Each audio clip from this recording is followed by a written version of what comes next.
We're going to talk today about how to set up your Toshiba copier. Step one is going to be open up your web browser, go to our tech support page, which would be techsupport.cravenk12.org. Once there, we're going to click on the Downloads area and go to the Apple Mac OS section we've just created. Here we have the Toshiba copier driver, which should work on all models. Once it is downloaded, find the Toshiba Mono MFP DMG file, which is your disk image. You'll notice it will open. And what I want you to do is hold down your control button and click on that package. You'll have the option to open it. And from this point, just follow the instructions. Continue, continue. You're going to agree to the license agreement. And then click Install. It's going to ask you for your user authentication.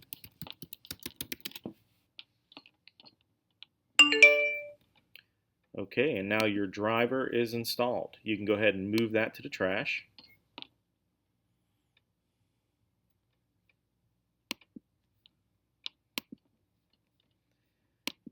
Okay, now step two, we're going to go into your system preferences down here at the bottom of the screen. Looks like the gear. Go to your printers and scanners. And then we're going to add a new printer. And we're going to search for this by IP address.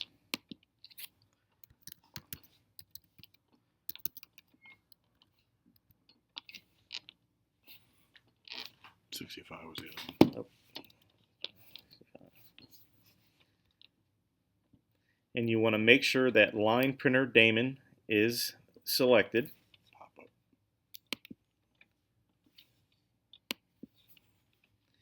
And you'll notice that everything populates down here. If for some reason you do not get the Toshiba Mono MFP printer down here at the bottom, you can go down here to select software, and then you can also do a search for your Toshiba Mono MFP.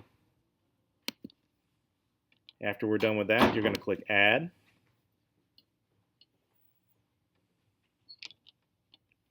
And your printer has been installed. One way to check to make sure everything is communicating as it should, you can go to Options and Supplies, look at your supply levels, and you'll notice you'll see all your drawers and your levels on your ink.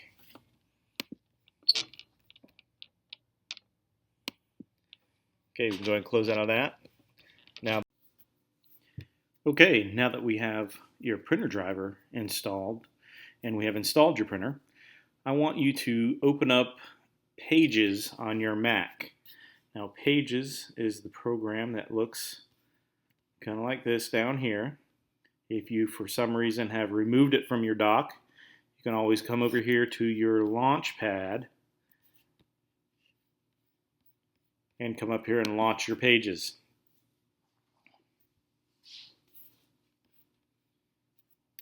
Okay, and I'm just going to open up a blank document. And I'm going to do a file print just from the blank document because we want to set up your department code. So you'll notice that the print window has come up. If for some reason you're not seeing all the details, it could be that they're hidden. You're looking at this skinny window. What you want to do is show details, and then you'll see everything here. And then I'm going to go to this drop down here and select Layout and go down to Print Mode. Now once you have that selected, check the box for department code, type in your 5-digit department code, and then I would like you to go to Save Current Settings as a preset. And if you want to, you could call it like English Hall Copier, whatever name that makes sense to you. This is your preset name. I'm going to say OK, and you'll notice that that is there. And then I want you to send a print job. It can be the blank page, or you could type test or anything in there.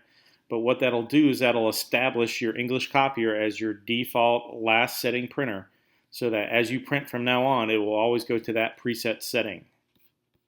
I would just like to point out a few things about printing from the Mac. So I'm going to go ahead and open up Firefox, and we're just going to run a print command from here,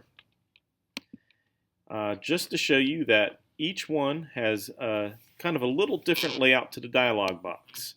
So you notice Firefox has the print mode with your department code. If you're ever looking at a simple window, you notice at the bottom here I have a hide details. Sometimes you get a printer window that looks like this. What you want to do is show the details, and it'll give you a little bit more information about that.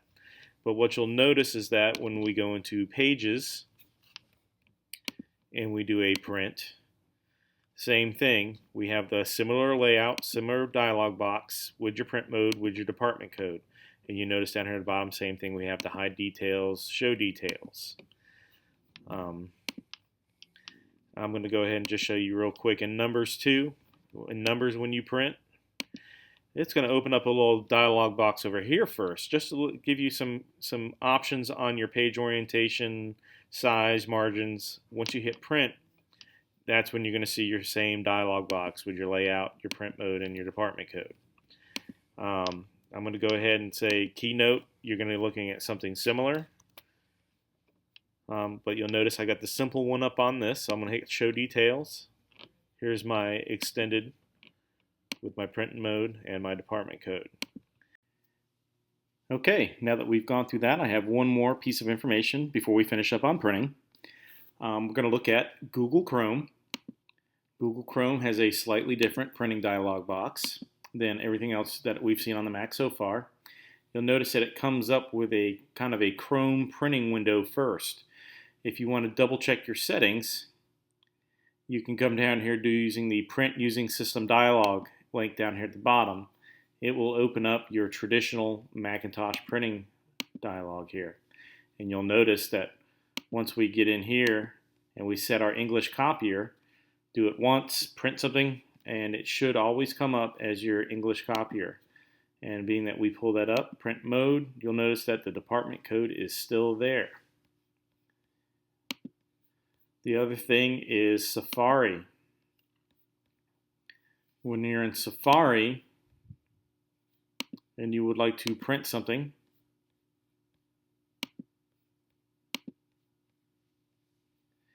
you'll notice that same thing looks just a little bit different.